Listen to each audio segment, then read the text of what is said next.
한남동의 한정식집. 차가운 물방울이 제 뺨을 타고 흘러내립니다. 시어머니 박순자 씨는 3캐럿 다이아 반지를 낀 손으로 물컵을 던지고는 천한 것이라며 침을 뱉습니다. 그녀는 30억짜리 아파트 한 채로 온 세상을 가진 듯 굴지만 저는 그 아파트 단지 뒤편에 우뚝 솟은 JS 타워의 주인이 누구인지 생각하며 입술을 깨뭅니다.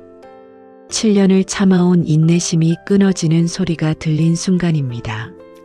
차가운 물이 옷깃을 적시고 바닥으로 떨어지는 소리가 고요한 방안을 울립니다. 시어머니는 분이 풀리지 않는지 씩씩거리며 제 앞에 놓인 수저를 바닥으로 쓸어버립니다. 어디서 감히 어른이 말하는데 눈을 똑바로 떠? 너 같은 게 우리 진호 발끝이라도 따라올 수 있을 것 같아?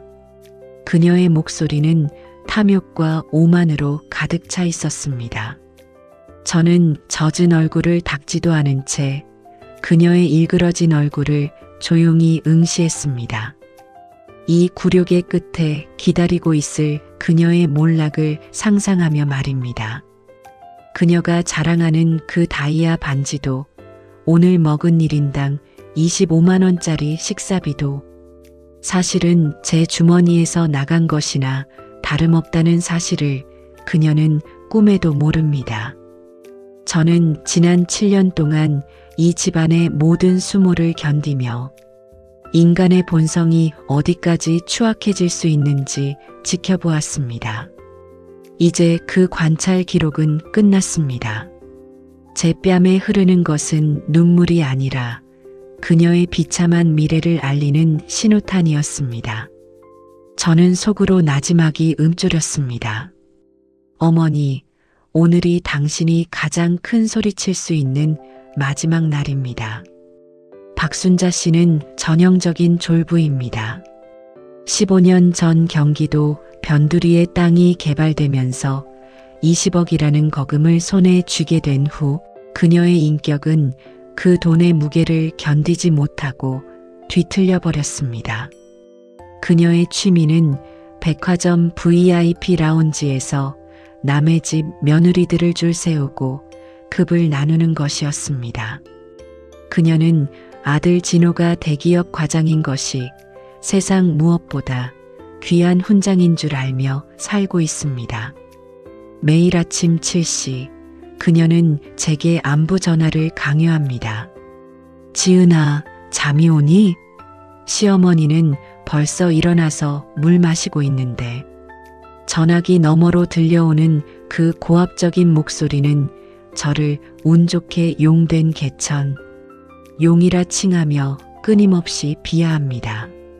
그녀는 제가 중소기업 경리로 일하며 버는 쥐꼬리만한 월급으로 자기 아들 길을 죽인다고 불평을 늘어놓았습니다.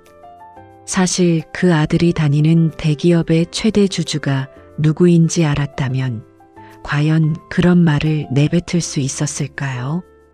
그녀는 명품 로고가 크게 박힌 가방을 들고 동네를 누비며 자기가 대단한 상류층이라도 된 양 행세했습니다. 식당 종업원들에게 반말을 일삼고 배달 기사들에게 갑질을 하는 것이 그녀의 일상이었습니다.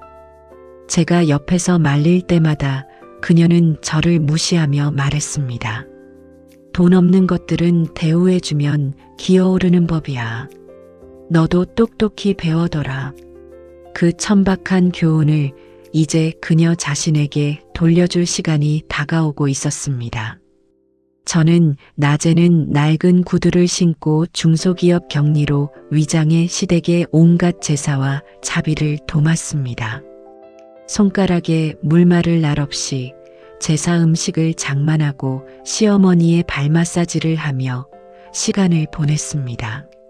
하지만 퇴근 후 어둠이 깔리면 저는 수행기사가 기다리는 검은 세단에 올라타 JS 그룹 전략기획실로 향합니다. 제 아버지 이창수 회장은 늘 제게 사람의 본성을 보려면 가장 낮은 곳에서 그들을 대하라고 가르치셨습니다. 그 7년의 시간은 제게는 일종의 수행이자 시험이었습니다. 박순자 씨와 제 남편 진호가 저를 사람으로 대하는지 아니면 소모품으로 대하는지 확인하고 싶었습니다. 결과는 참혹했습니다. 그들은 제가 친정 아버지가 시골에서 작은 농사를 짓는 농부인 줄 알고 철저히 무시했습니다. 제가 입고 있는 낡은 코트를 보며 어디서 그런 거지 같은 걸 주워 입었냐고 핀잔을 주던 시어머니의 목소리가 아직도 생생합니다. 하지만 저는 그들이 저를 대하는 모든 진짜 민낯을 기록했습니다. 시어머니가 제 몰래 친정 부모님을 욕하던 녹취록, 남편이 제 급여 계좌에서 몰래 돈을 빼돌린 내역서, 그리고 그들이 주고받은 멸시 가득한 메시지들까지.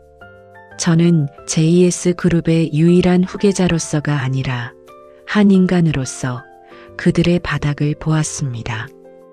이제 시험은 끝났습니다. 저는 전략기획실 책상 위에 놓인 사직서 대신 김진호 과장과 박순자 씨의 파멸 시나리오를 집어들었습니다. 시어머니는 드디어 본색을 더욱 노골적으로 드러내기 시작했습니다. 어느 날 저녁 그녀는 저를 조용히 불러앉히더니 믿기 힘든 제안을 했습니다. 남편 진호의 상무 승진을 위해 그룹 실세인 상무 부인에게 줄 로비 자금이 필요하다는 것이었습니다. 지은아, 너희 친정아버지가 시골에 금싸라기 땅 좀 있다며? 그거 당장 팔아와. 1억이면 충분해. 그녀의 눈에는 일말의 미안함조차 없었습니다. 저는 기가 막혀 남편을 쳐다보았지만 진호는 오히려 고개를 돌리며 말했습니다. 지은아, 우리 엄마가 너랑 나 잘 되자고 이러는 거잖아. 이번에 상무만 되면 너 호강시켜준다니까? 처가댁 땅 좀 파는 게 그렇게 아까워? 그는 이미 시어머니와 입을 맞춘 듯 했습니다. 7년 동안 제가 그를 위해 헌신했던 세월이 무색하게 그는 제 친정의 아니 따위는 안중에도 없었습니다. 저는 낮게 응조렸습니다. 어머니, 그 땅은 아버지의 평생이 담긴 곳이에요. 어떻게 그걸 팔라고 하세요? 그러자 시어머니는 손에 들고 있던 찻잔을 내려놓으며 비웃었습니다. 평생?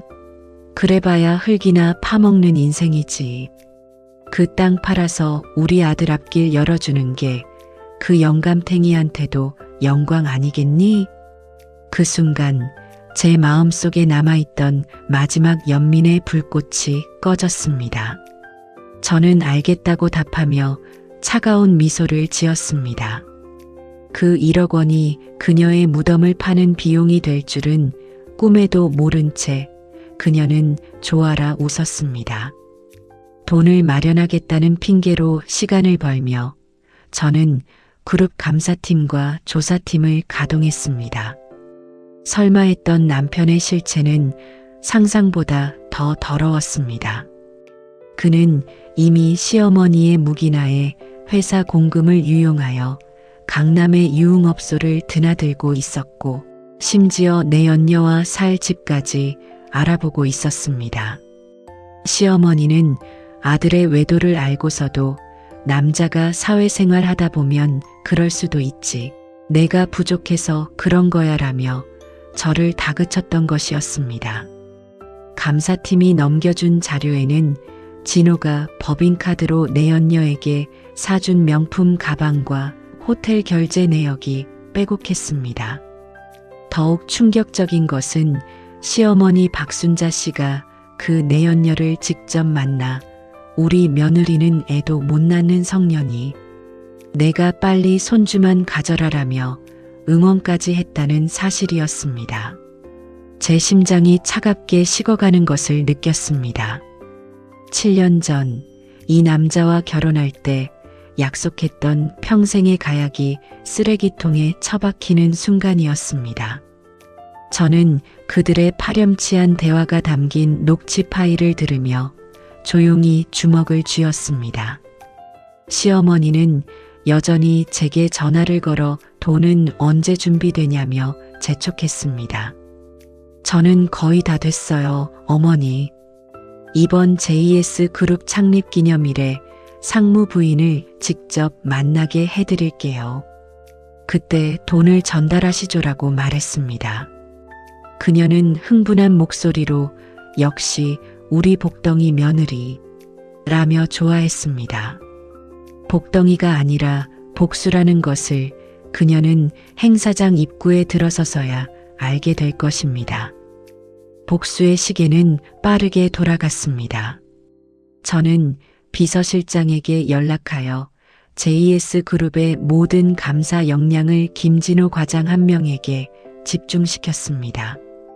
그가 유용한 모든 법인카드 내역, 횡령한 공금의 흐름, 그리고 박순자 씨 명의의 계좌로 흘러들어간 자금까지 단 1원도 놓치지 마세요. 제 목소리는 그 어느 때보다 단호했습니다. 아버지는 제 보고를 받고 드디어 내가 칼을 뽑았구나라며 묵묵히 지원해 주셨습니다. 시어머니에게는 가짜 수표 뭉치가 든 가방을 보여주었습니다. 그녀는 눈이 뒤집혀 가방을 만지작거리며 이미 자신이 상무 어머니라도 된 양 거드름을 피웠습니다. 지은아, 내가 너 하나는 잘 뽑았다니까. 이번 일만 잘 해결되면 너한테도 명품 백 하나 사주마. 저는 속으로 비웃었습니다. 그 명품 백 대신 그녀가 받게 될 것은 압류 딱지와 수갑일 테니까요. 행사 3일 전 저는 이혼 전문 변호사와 함께 모든 서류 작성을 마쳤습니다. 남편 김진호의 횡령 증거는 이미 검찰에 송치될 준비가 끝났고 시어머니가 거주하는 아파트의 명의가 JS 건설 소유라는 점을 이용하여 명도 소송 준비도 마쳤습니다. 저는 7년간 지켜온 이 가짜 가정을 제 손으로 직접 해체하기로 했습니다. 사냥개들은 이미 그들의 목덜미를 겨냥하고 있었고 저는 방아쇠를 당길 날만을 기다렸습니다.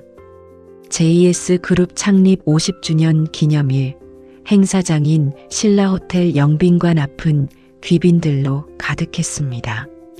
박순자 씨는 제가 준비해준 사실은 법인카드로 긁은 1,000만 원짜리 명품 드레스를 입고 위풍당당하게 나타났습니다.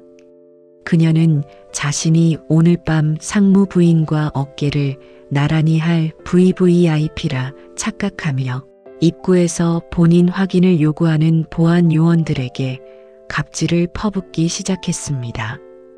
내가 누군지 알아? 여기 김진호 과장. 엄마야. 곧 상무가 될 사람이라고. 그녀의 목소리는 행사장에 쩌렁쩌렁 울려 퍼졌습니다. 주변에 있던 재계 인사들이 눈살을 찌푸리며 그녀를 피했지만 그녀는 그것을 자신에 대한 경외심으로 착각했습니다. 그녀의 추태는 이미 행사장 곳곳에 설치된 생중계 카메라와 실시간 보안 모니터에 고스란히 담기고 있었습니다. 그녀는 행사장 안으로 들어와 로비 자금이 든 가방 사실은 백지만 가득한을 품에 꼭 안고 상무 부인을 찾아 헤맸습니다. 남편 진호는 옆에서 한껏 어깨에 힘을 주고 동료들에게 거드름을 피웠습니다. 오늘 우리 집사람이 큰 건 하나 했거든. 곧 좋은 소식 있을 거야. 그들의 오만함이 극에 달한 순간 행사장 조명이 서서히 어두워졌습니다. 행사가 시작되었지만 안내를 맡기로 했던 며느리인 저는 보이지 않았습니다. 박순자 씨는 초조해지기 시작했습니다. 인연이 어디 간 거야? 돈 가방은 내가 들고 있는데 상무 부인 얼굴을 몰라. 그녀는 사방을 둘러보며 저를 찾았지만 제 번호는 없는 번호로 나왔습니다. 그때 갑자기 정장을 입은 보안 요원들이 다가와 남편 진호를 에워쌌습니다. 김진호 과장님, 인사팀과 감사팀에서 긴급히 드릴 말씀이 있습니다. 잠시 같이 가주시죠. 진호는 당황하며 소리쳤습니다. 이게 무슨 예의야? 나 오늘 승진 대상자라고. 하지만 요원들의 손길은 단호했습니다. 박순자 씨는 아들이 끌려가는 모습을 보며 비명을 질렀습니다. 너희들이 감히 누굴 건드려. 우리 며느리 오면 너희 다 잘릴 줄 알아.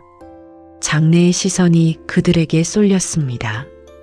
우아한 클래식 음악이 멈추고 무거운 정적이 흘렀습니다. 박순자 씨의 손에 들린 명품 백이 파들파들 떨렸습니다. 그때 장내 아나운서의 묵직한 목소리가 울려 퍼졌습니다. 내외 기빈 여러분, 오래 기다리셨습니다. 오늘 JS그룹의 새로운 도약을 이끌 신임 이사회 의장 취임식이 있겠습니다. 무대 중앙에 핀 조명이 켜지고 장엄한 음악과 함께한 여인이 등장했습니다. 7년 동안 입어온 낡은 면바지와 후드티 대신 몸에 딱 맞는 눈부신 화이트 슈트를 입고 다이아몬드 티아라보다 더 빛나는 눈빛을 가진 여인. 바로 저였습니다. 반갑습니다. JS그룹 신임 이사회 의장 이지은입니다. 제 목소리는 마이크를 타고 행사장에 날카롭게 박혔습니다. 장내에는 경악 섞인 정적이 흘렀습니다. 맨 앞줄에 있던 시어머니 박순자 씨와 눈이 마주쳤습니다. 그녀의 입이 떡 벌어지고 손에 들려있던 와인잔이 대리석 바닥에 떨어져 산산조각이 났습니다. 붉은 와인이 그녀의 비싼 드레스를 적셨지만 그녀는 닦을 생각조차 못한 채 망령이라도 본 듯 저를 바라보았습니다. 지은아? 내가 왜 거기 있어? 저는 단상 위에서 그녀를 내려다보며 차갑게 미소 지었습니다. 어머니, 제가 말씀드렸죠. 오늘 상무 부인보다 훨씬 높으신 분을 만나게 해드리겠다고요. 그게 바로 접니다. 저는 그녀의 절망을 즐기듯 아주 천천히 그리고 우아하게 취임사를 이어갔습니다. 그녀가 7년 동안 짓밟았던 천한 것이 사실은 그녀의 목숨줄을 쥔 주인이었음을 깨닫는 순간 그녀의 얼굴은 잿빛으로 변했습니다. 행사장은 순식간에 아수라장이 되었습니다.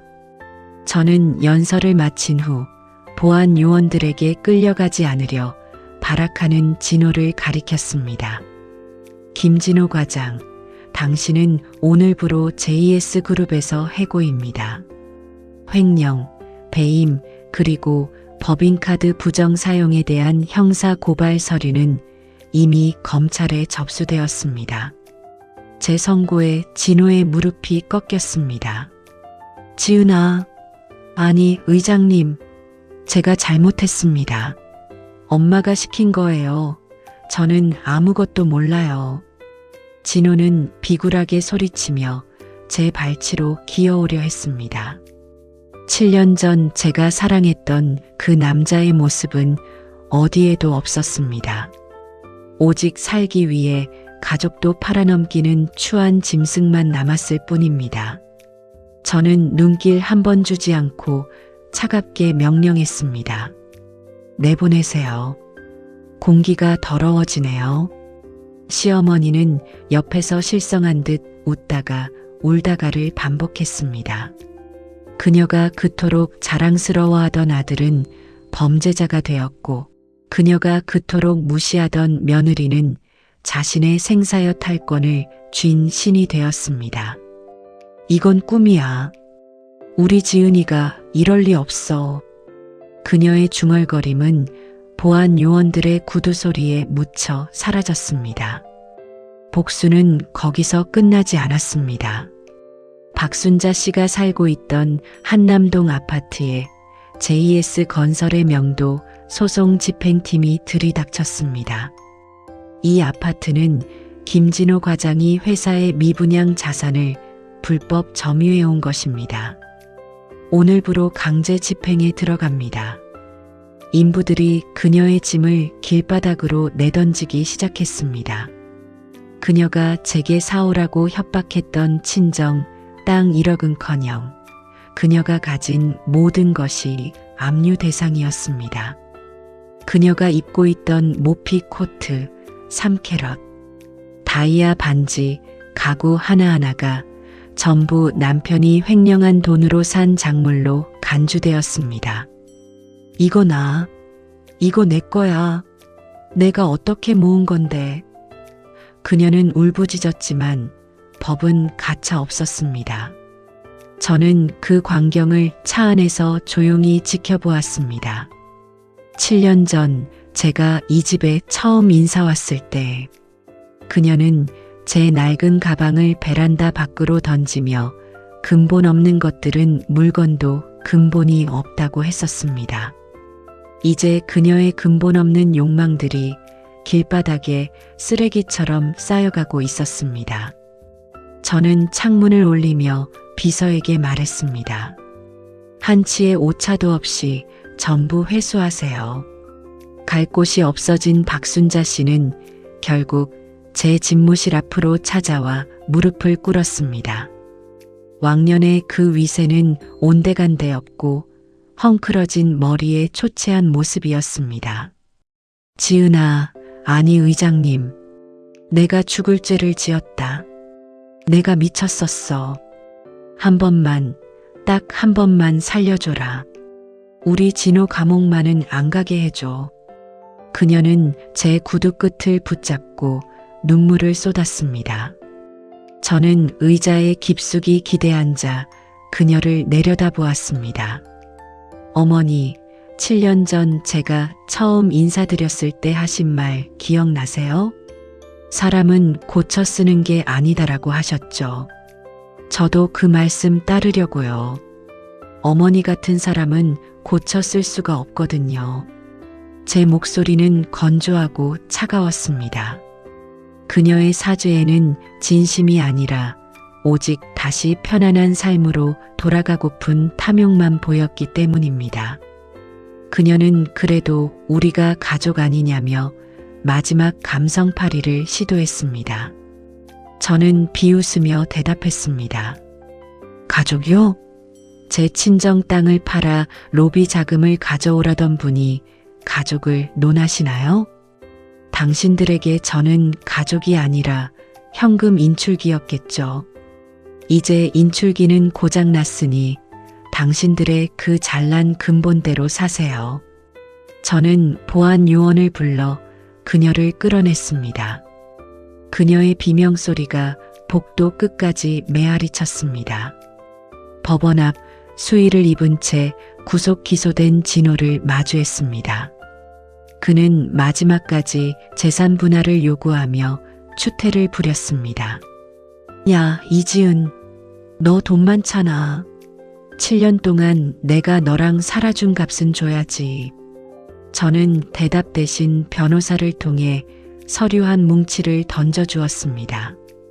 김진호 씨, 당신이 7년간 내 급여 계좌와 비자금에서 빼돌린 돈, 유흥비, 도박비, 그리고 내 연녀에게 사준 아파트 대금까지 합치면 총 12억입니다. 내가 청구한 위자료와 손해배상액을 빼고도 당신이 나한테 줄 돈이 5억 8천만 원이에요. 평생 감옥에서 나와 막노동을 해서라도 갚으세요. 그의 얼굴이 하얗게 질렸습니다. 저는 뒤도 돌아보지 않고 법원을 나섰습니다. 7년의 지옥 같던 결혼 생활이 종이 몇 장으로 완전히 청산되는 순간이었습니다. 하늘은 유난히 푸르렀고 공기는 상쾌했습니다. 이제 김진호의 아내가 아닌 JS그룹의 이지은으로 오롯이 서게 된 것입니다. 제 손가락에서 결혼 반지를 빼 쓰레기통에 던져 넣으며 저는 비로소 진정한 자유를 느꼈습니다. 복수를 마친 후 저는 잠시 모든 직무를 내려놓고 아버지가 계신 시골 별장으로 향했습니다. 아버지는 말없이 저를 안아주셨습니다. 마당 한편에서 아버지가 직접 끓여주신 된장찌개 냄새가 마음을 편안하게 했습니다. 고생했다, 내 딸. 이제야 내 눈이 맑아졌구나. 아버지의 따뜻한 손길에 저는 7년 만에 처음으로 아이처럼 펑펑 울었습니다. 아버지, 저는 돈이 세상의 전부인 줄 알았던 그들이 참 불쌍해요. 제 말에 아버지는 인자하게 웃으셨습니다. 돈은 칼과 같단다. 사람을 살리는 데 쓰면 복음이지만 남을 해치는 데 쓰면 결국 제 발등을 찍는 법이지. 너는 이제 그 칼을 어떻게 써야 할지 알게 됐을 거다. 그 말씀은 제 인생의 새로운 이정표가 되었습니다. 별장의 밤은 고요했습니다. 시어머니의 독설도 남편의 거짓말도 없는 평화로운 공간. 저는 그곳에서 제가 앞으로 이끌어갈 JS그룹의 미래를 구상했습니다. 그것은 갑질이 없는 회사, 정직한 사람이 대우받는 사회를 만드는 것이었습니다. 7년의 지옥은 저를 무너뜨린 것이 아니라 진정한 경영인으로 거듭나게 한 단련의 시간이었습니다. 텅 빈 한남동 집을 매각하기 전 마지막으로 그곳을 들렀습니다. 화려한 가구들이 빠져나간 자리는 흉물스럽기까지 했습니다. 저는 창가에 서서 마지막 일기를 썼습니다. 무례한 사람들에게 내어줄 자리는 내 인생에 더 이상 없다. 나를 지키는 것은 침묵이 아니라 당당한 실력과 꺾이지 않는 자존감이다. 복수는 끝났지만 제 인생은 이제 시작입니다. 7년의 세월은 저에게 사람의 소중함과 악의 허망함을 동시에 가르쳐 주었습니다. 저는 이제 과거의 이지은이 아닙니다. 저는 대문을 열고 당당히 걸어나갔습니다. 지는 노을이 한강을 붉게 물들이고 있었고 제 앞길은 그보다 더 찬란하게 빛나고 있었습니다. 누군가 당신의 가치를 깎아내리려 한다면 절대 침묵하지 마세요. 당신은 그들의 무례함을 견뎌야 할 이유가 전혀 없습니다. 진정한 사이다는 남이 주는 것이 아니라 스스로의 힘으로 일어설 때 찾아오는 법이니까요. 저는 이제 제 길을 갑니다. 여러분도 여러분의 길을 당당히 걸으시길 바랍니다.